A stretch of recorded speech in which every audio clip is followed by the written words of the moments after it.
वो दो तीन बात ये है। पहली बात है कि 11,000 करोड़ जो प्राइम मिनिस्टर साहब फंड्स थे, उस फंड से 500 वेंटिलेटर 600 वेंटिलेटर बिहार आया था। वो सारा वेंटिलेटर सड़ गया, बंद हो गया। दरभंगा का वेंटिलेटर रूम टेक्नीशियन के अभाव में और बिजली लगाने के अभाव में बंद हो गया।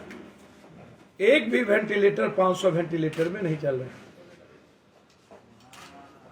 किसकी जिम्मेदारी है? स्वास्थ्य विभाग पर केस हो, स्वास्थ्य विभाग के पदाधिकारी पर, और जहां जहां ये वेंटिलेटर गई है वहां के पदाधिकारी पर एफआईआर लॉन्च होना चाहिए।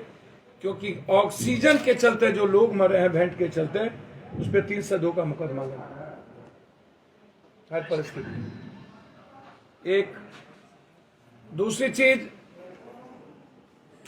सिलेंडर सरकार के अस्पतालों में फेंका हुआ है, जिसको मैंने ट्वीट किया, गर्दनी भाग भी है। इस तरह लगभग जगहों पर सिलेंडर और ऑक्सीजन के चलते लोग मर रहे हैं और सिलेंडर फेंका हुआ है, कोई पूछने वाला नहीं है। उस अस्पताल पर के प्रभारी पर 302 का मुकदमा लगना चाहिए। तीसरी चीज, दरभंगा डीएमसीएच या बक्सर, लगभग जगहों पर सरकारी अस्पतालों में एम्बुलेंस जो खरीद के दिए थे लोग, वो आपको आश्चर्य होगा, पदाधिकारी या सरकार के पैसे, जनता के पैसे या एमपी लेट्स 32 लाख का एक एम्बुलेंस जस का तस फेंका हुआ है। तीसरी चीज,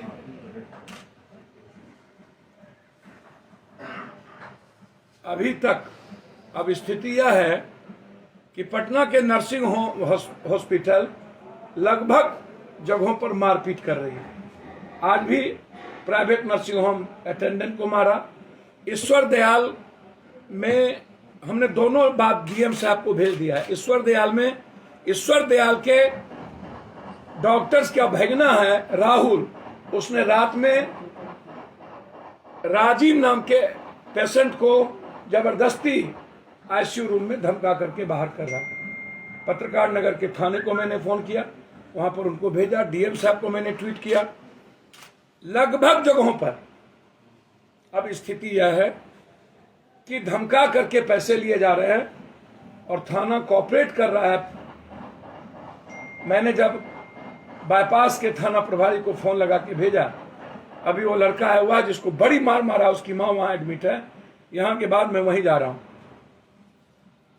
बहुत मार मारा, ये स्थिति है। वो पीएमसीएच, मैंने बातचीत की उसके मां को ले जाने के लिए, बोला तुमको पीएमसीएच नहीं ले जाने देंगे। पीएमसीएच ने कहा लेके आइए, गरीब लड़का है, हालात अच्छे नहीं है। चौथी चीज, पांचवी चीज, सरकार के पदाधिकारी रेमडेसिविर को बेच रही है। लगभग बड़े अस्पतालों में 78-90 रेमडेसिविर भेजा जा रहा है। अंतिम चीज जो सबसे क्लियर है वह है एनएमसीएच और पीएमसीएच। डॉक्टर्स के केयरिंग नहीं होने के चलते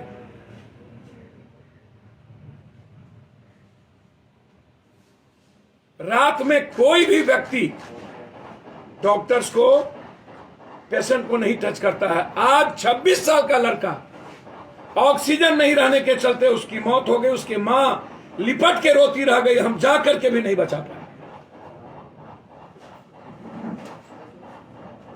चाह करके भी नहीं बचा पाए।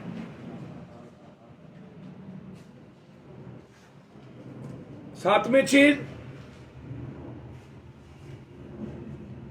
मैं जानना चाहूंगा, 2002 में रूढ़ी साहब का सारा एम्बुलेंस डीएम पंकज पाल ने उठा के ले गए थे।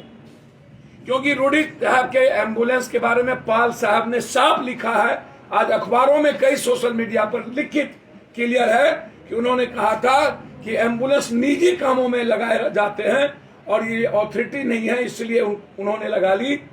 अंत में राबड़ी देवी जी से मिलकर के 7 दिनों के बाद पंकज पाल डीएम का ट्रांसफर रूडी जी ने करवा दिया।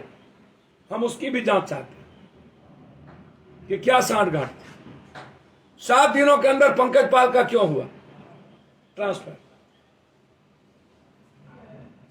नवमी चीज, जो सरकारी पैसे से खरीदे गए एम्बुलेंस, उसमें ऑक्सीजन था लगा हुआ, जीपीएस था, सारी चीजें भेज दी गई।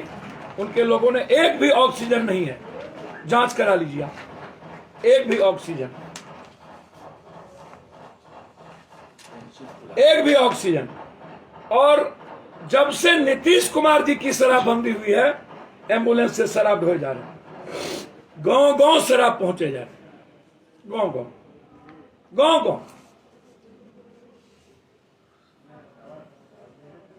जो बालू का ढोया हुआ है वो उनके घर के आगे का है, जांच कर लीजिए, इनका रोड जांच कर लीजिए, घर को जाके देख लीजिए। हम देश के सारे पत्रकारों और वर्तमान जज से इंक्वायरी की मांग करते हैं।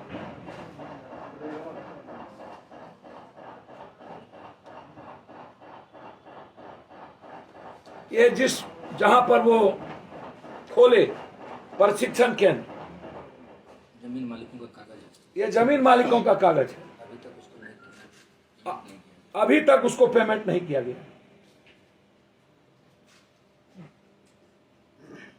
उम्रावती देवी, ये कागज आप लोग को अभी हम भेज देंगे, उस पर स्किल,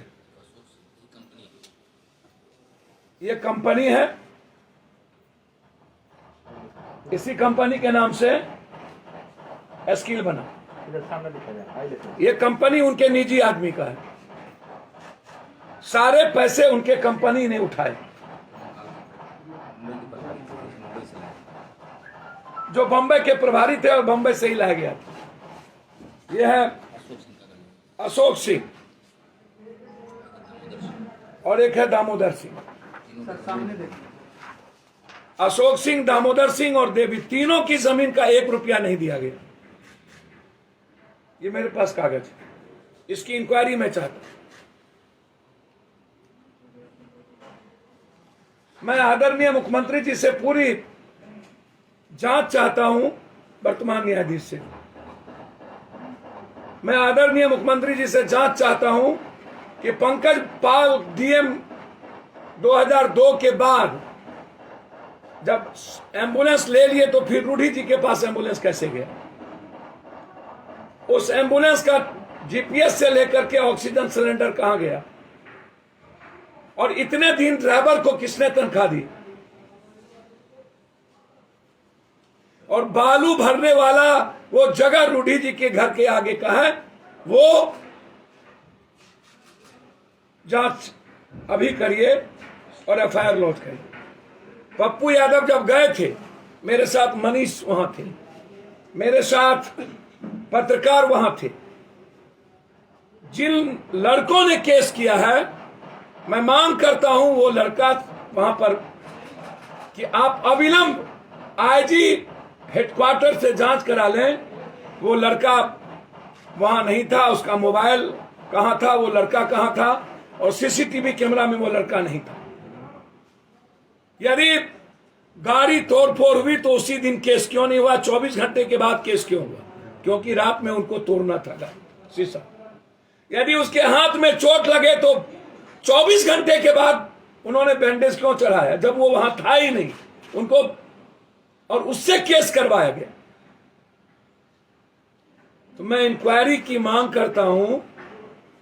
यदि एक भी वर्कर गाड़ी को टच किया हो और किसी से तुम भी हुआ हो तो मैं राजनीति से संन्यास ले लूंगा, अन्यथा रूडी जी आप राजनीति से संन्यास लें। और मैं चैलेंज करता हूं, या तो इसकी जांच सीबीआई से हो, या वर्तमान न्यायाधीश से हो, या आईजी हेडक्वार्टर से नीतीश कुमार जी करें। मैं मांग करता हूं, बहुत क्लियर है।